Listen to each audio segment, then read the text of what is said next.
তোমাদেরকে আগের ভিডিওতে বলেছি আর শীতলা মায়ের ভোগ, তো এই সন্ধ্যাবেলায় আমাদের ভোগ দেওয়া হয় মায়ের ভোগ। তো সেই জন্য ধরতে এসেছি। আর আমার বাপের বাড়ি শ্বশুর বাড়ি একই গ্রামে, তাই একটাই মন্দির। আর আমাদের বাড়িতে থেকে ধরতে এসেছিল ও, আর আমি মায়ের সঙ্গে ধরতে এসেছিলাম। আমি মায়ের বাড়িতেই খাবো। তো ঠাকুরকে ভোগ দেখানোর পর পুজো করে ভোগ দেওয়া হয়েছিল, তো ভোগ নিয়ে চলে এসছে মা, একের পর এক আমাকে বেড়ে দিচ্ছিল।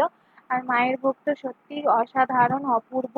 কার কার ভালো লাগে অবশ্যই কমেন্ট করে জানিও। আমি তো খেয়ে দিয়ে রাত্রিবেলা আমার শ্বশুরবাড়িতেই চলে এসেছিলাম, আর পরের দিন সকালবেলা সব জামা কাপড় ধুয়ে মিলে দিয়ে আসলাম ছাদে, তারপর বাসি ঘর ঝাড় দিয়ে মুছে নিচ্ছি। তারপরে যাব স্নানে, স্নান করে এসে ঠাকুরকে ধূপ দিলাম। আর আমার শরীরটা আজকের একটু বেশি খারাপ হয়ে গেছে, গরমের জন্য মানে কোনো খাবারই হজম হচ্ছে না, তাই সিম্পল রান্না করেছিলাম, আলু ভাতে ডাল, ঢেঁড়স ভাতে, আর ভোগের কিছু মাছ ছিল ওগুলো ভাজা খেয়েছিলাম। আর এখন আইসক্রিম